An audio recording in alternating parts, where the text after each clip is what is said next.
Coming up shortly on TVB Pearl, getting to the heart of the matter. Stay with us for Straight Talk.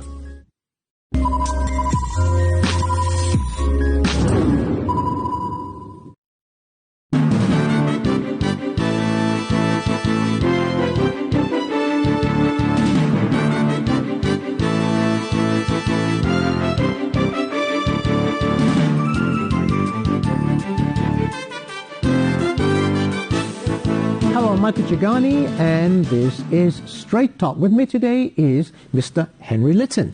Now, Mr. Lytton, you are a retired judge, the Court of Final Appeal judge. You're now retired as a retired judge. Now, Mr. Justice Lytton, a lot of things have happened in Hong Kong, and the courts have been caught in the middle of this as well, including the police, right, and the government.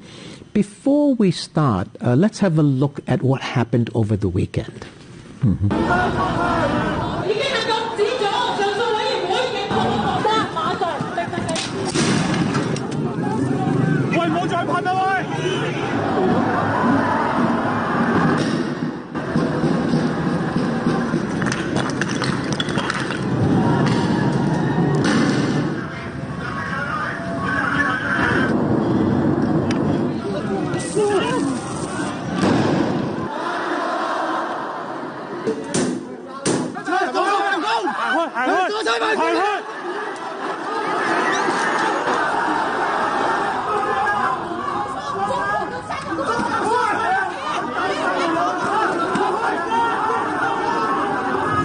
This happened over the weekend. Every week I start the show and I show this.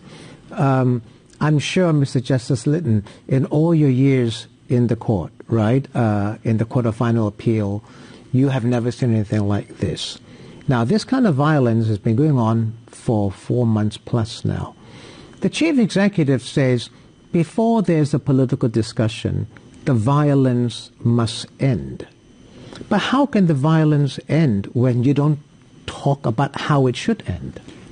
Now, I am not responsible for governing Hong Kong. Of course, yes. I have observations about what's happening. One thing which is, I think, striking is that these are not ordinary criminals, because an ordinary criminal who breaks into premises and destroy property run away from the police. Now, these criminals confront the police, and they court confrontation. You think they're criminals rather than protesters demanding democracy? Well, they are committing crimes. You can see it. You know, I mean, is there the least doubt that crimes are being committed when iron bars are wielded and things are broken into and fire bombs and things are thrown at the police? I imagine. I mean, those are criminal acts. You can't get away from them. Well, they are criminal acts. Obviously, according to the law, they're criminal acts. Can it be excused because they feel that they have a grievance? When you say criminal acts according to law, now, do you believe in the rule of law? I do, yes. Well, then they're criminals. So there is no circumstances where you say they're doing it out of frustration or whatever? Because somebody, a former director of public prosecution, said that it doesn't matter how young you are, even 12, 11, whatever, arrest them, charge them, throw them in jail. Is that right? Is that the right way to solve a problem like this? Now, the law is hard-edged, but can be compassionate. Now, when somebody is actually sentenced after a crime, there could be any number of mitigating circumstances whereupon the sentence passed could be very mild. But you can't compromise on the question of conviction. Well, you were a judge, and you said it's hard-edged, the law, but it can be compassionate, right? That's right. If you were sitting on the bench today, would you use the law in a hard-edged way or in a compassionate way? Now, this is a question so wide and so amorphous, because a judge is actually dealing with individual cases, so the individual circumstance would have to be taken into account. Now, from what I read in the Guardian Weekly, for example, a great number of the so-called protesters are university students, True. who have committed their career to education, to civilized learning. Now, I wonder whether those actually are the frontline, gas-masked, iron bar-wielding, petrol bomb-throwing persons. You think there's somebody behind them?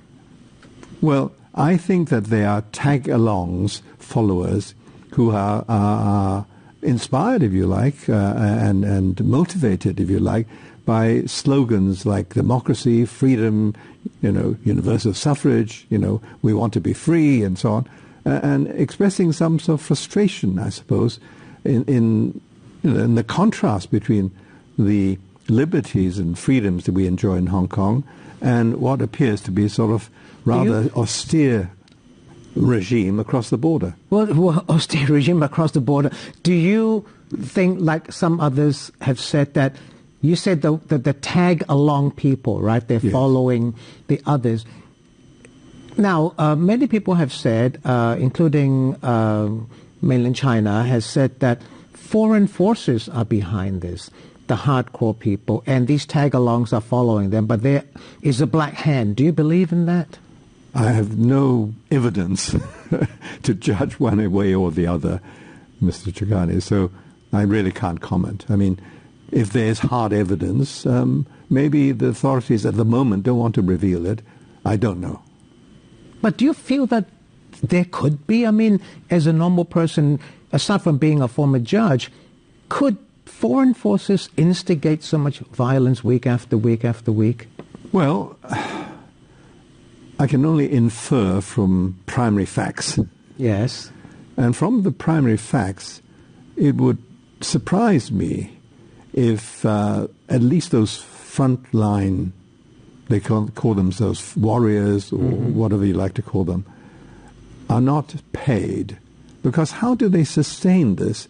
I mean, if they have to, make a living, day to day and so on, how is it possible that they can sustain this degree of violence and so on? So you think they are paid? Well, I don't think. I infer a possibility. Okay. Not only paid, but I suspect if that were so, heavily paid to enable them to actually go out and risk time and time again. Now, we know that there are now, I think, something like four. Almost, you mean people arrested? Arrested, right? yes. Well, well over 3,000. Arrested over 3,000, yeah. Right. Well over 3,000. Now, how many of those 3,000 actually are the ones that we saw just then? Some of them masked with protective gear, holding iron bars, and now able to kill if they really land in the right place. How many of those actually have been arrested? Do you know? Well, so far, I wanted to go into that, but before we do that, let's have a look at another clip, okay? Beijing has deprived me of the right to institutional participation permanently. Now, that is a familiar figure, is Joshua Wong. He was disqualified from running in district council elections. He is saying that Beijing is behind this and has disqualified him permanently from taking part in elections. Now, I know you wrote something that said that Hong Kong people must show the central government that they believe in one country, two systems, and make one country, two systems work, right? Before the central government will then say, okay, if it is working perfectly, everything is okay, then we can extend the 50 years of agreement beyond 2047, right? But you said that first, Hong Kong people must show that it is working. But the fact is, people like Joshua Wong don't think it is working, because if it is working, he won't be banned from running in an election. Well, from his brief statement, you would see how distorted his views are. Beijing has nothing whatsoever to his disqualification from participating in the district elections. It is a purely application of Hong Kong law. But that's not, I don't think that's entirely correct. You may be right, but after he was disqualified, all the mainland media came up and said, we support this, he should be disqualified. Well, so be it. People can say anything, but that's not law. No, of course not. Well, but why would an election official, not a very senior government official, disqualify a person for saying things which is part of free speech? Free speech is also part of law. Well, he is the returning officer for those elections, and therefore carries certain responsibilities, and he has the responsibility to judge whether or not somebody is qualified to take part, and that's his job. Now, you can say he's wrong, but to say that has something to do with Beijing is you don't think it has? Nonsense. Well, that I'm just focusing on that statement. It's complete nonsense. Now, he may have suspicions that is all, red hand behind it all. That the returning officer is just a mere puppet of Beijing. Well, that's his view, but there's absolutely no evidence whatsoever that is so. Yeah, I mean, people can have distorted views. You seriously think that Beijing is not has not given a view on whether Joshua Wong can run on an election? Now, look, when you say Beijing, it's the central government. Now, I would have thought that the central government has far, far more problems to deal with than mere Mr. Joshua Wang Jifeng. Huh? I mean, Wang Jifeng to them is of no relevance whatsoever when you have the responsibility of governing 1.35 billion people with multiple problems. The Hong Kong issue, I mean, look, we inflate it as if, we are in the center of the universe, and Beijing, is now involved with us. Well, come on. All right. Be realistic about it. I'll take a quick break. See you soon. Don't go away.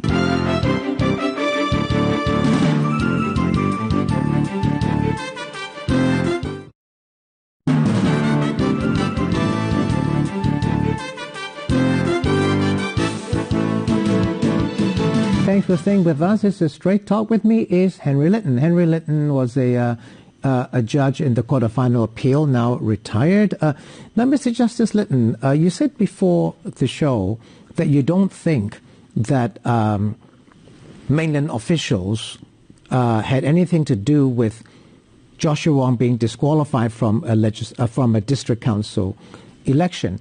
But the young people in Hong Kong, the protesters, they feel that definitely the central government had a role in this, and that's why all the mainland media came out the very next day to support it. Either way, none of us have any proof, that's for sure. But then the thing is, you also said that we must show that one country, two systems is working before the central government will trust us to give us things like democracy. You said that, first of all, you must have the rule of law, right? Without the rule of law, there can be no democracy, right? And the rule of law can only be there if the central government believes in us and believes in one country, two systems. But a lot of the young people, including Joshua Wong, they have given up on one country, two systems. And you have said that the one country, two systems is now very fragile. It could be fractured, right? How possible is that? Well, I mean, that's a speculation. But you wrote it. You said it could be fractured. Oh, yes. But still, it's speculation, right? I mean, nobody can say one way or the other. Are we at a point where one country, two systems is under threat? Well, with the protests? Well, of course it is. I mean, it's just plain for everyone to see. But let me comment on what you say about the belief of the young people. Now, I feel a great sense of sadness that they should be so misled in that regard and so committed to the view that somehow their future is forever blighted by a tyranny about to descend upon them from Beijing. Now that seems to be what they're feeling at the moment, and that arouses strong emotions, and I feel really sad that should be so. Why should they feel that way? They feel that way because they feel that Joshua Wong is being disqualified. Others have been disqualified in local elections. They feel that way because there are laws that say that you must be patriotic, you must have this, you must have that. That's why they feel it. Now, the way I look at it is really very simple.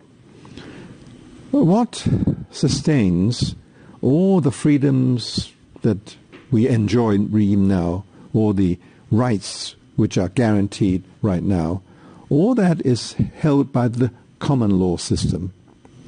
By the common law system, we implement the one country, two systems policy, right?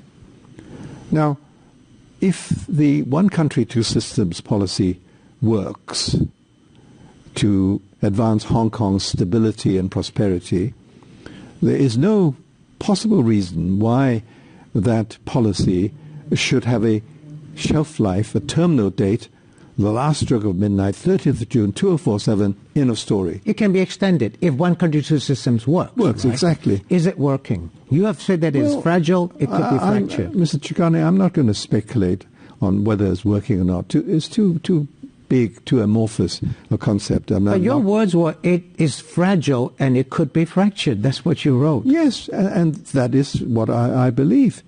Everything could be fractured. This cup can be fractured in front of me, right? It's sitting there very stably now. Give it one kick and, So it's all speculation. I'm not going to engage in that debate with you. So now, if it doesn't work, then obviously things will change, right? Now, a lot of people, the protesters who are out there, they're doing it for various reasons. You have also written that perhaps it could be that the government hasn't done enough to give them hope. There's a wealth gap. There is a lot of property developers have a lot of money. The other young people don't have. Has our government failed us since the handover? Well, at the time of the umbrella movement, right, the government engaged in debate, discussion with the student leaders, and Wong Chi-fung, Joshua Wong was one of them. And what came out of that, as reviewed by a book by Jonathan Daparan that you probably know, is called The City of Protest. Wonderful little book. He says this, look, although they were using big words like liberty, freedom, posun, and everything else, what really underlies it all, according to Jonathan Daparan, are three things, right? Inequality, inadequate housing, and the tycoons have taken everything off the table. And those are the three things, he says, which actually motivates the sense of despair, of anger, and you so believe on. That, right? They feel despair. Please, sir, don't ask me what I believe, because I have views on things. I don't hold on to those views, sure, because the things change.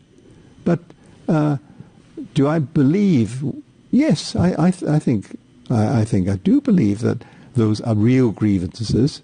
Livelihood issues are the grievances. Livelihood issues. I mean, look, and he describes vividly what happened actually in the tented city at Admiralty. He said, look, these kids suddenly felt a sense of liberation. There they were for the first time in their lives in the open air. Talking about kids, let's just watch another soundbite. If today's students are to justify their role as tomorrow's leaders, a sense of community rooted in the fundamentals of tolerance, respect, and compromise is something they and all of us must possess. Now, so this is, I'm sure you know him. He's the Chief Justice, Geoffrey Ma. He's saying that today's students will be leaders tomorrow, right? They have to feel that there's a sense of justice and tolerance, right? Otherwise, if they don't, then everything is lost, right? The trouble is, a lot of the kids, as you've just said, livelihood issues and so on, they don't feel that they have a stake in the future. Even Carrie Lam says some of them don't have a stake in the future. How do you change that perception? Now, let's start with tolerance, respect, and compromise. These are qualities which I would expect any civilized human being on earth would possess, okay? But your question... No, so how do you change the children having, not children, kids, young people having lost hope? Because he's saying that society must be tolerant and feel that there is something for them, right? Otherwise, all is lost. Well, then, I think that really the capitalist system and lifestyle guaranteed under the basic law, right, I think has been overplayed by a very, very excessive extent. And social wants and issues, I think, have been neglected by the government for far too long. Now, look, let's just think of one thing that was referred to, the inequality, okay? Now, Hong Kong has probably the largest foreign reserve in the whole world, number one. That money should be spent, right? Number one, okay? And on the happiness index, Hong Kong stands 76. Yeah. No, that says it all. I understand what you're saying. I've got just 2 minutes left. I want to ask you now, over 3,000 people have been arrested, many of them young people. You have said that the Commission of Inquiry is not going to work, right? It's not going to deal with the issues of what's happening in Hong Kong now. You've said that, right? You still hold the view that the Commission of Inquiry will not work. Look, just look at it from common sense point of view. These are events happening weekly, sometimes daily basis, right? You appoint a Commission of Inquiry now. Now, how are you going to deal with the ones that is still ongoing? But I think, let me tell you one thing, though.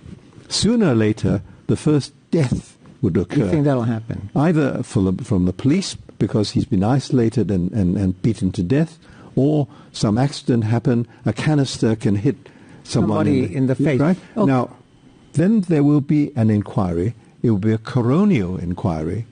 Okay. Right? And it'll be somebody dying, right? Yeah, and that would be confined to one incident of one death. What happens as a judge? I've just got a few seconds left. As a judge, you've got 3,000-something people. Can the court system deal with all these? Well, you saw the Chief Justice just now. Why don't you put that question to him? Do you think so, as a former judge? Well, I have found no answer. I would have expected by now that the Department of Justice would have considerably increased their manpower, or womanpower. Should they increase their manpower? Well, of course they have to. Now, and not only those who actually are doing the prosecuting, they'll have to be support staff increased as well. And then, of course, the magistracy and the district court. So increase the entire staff of the judiciary, the prosecutions, well, and so on. This is not normal business anymore. All right, okay, I've got to end it right there. Thanks for watching. See you next time. Good evening.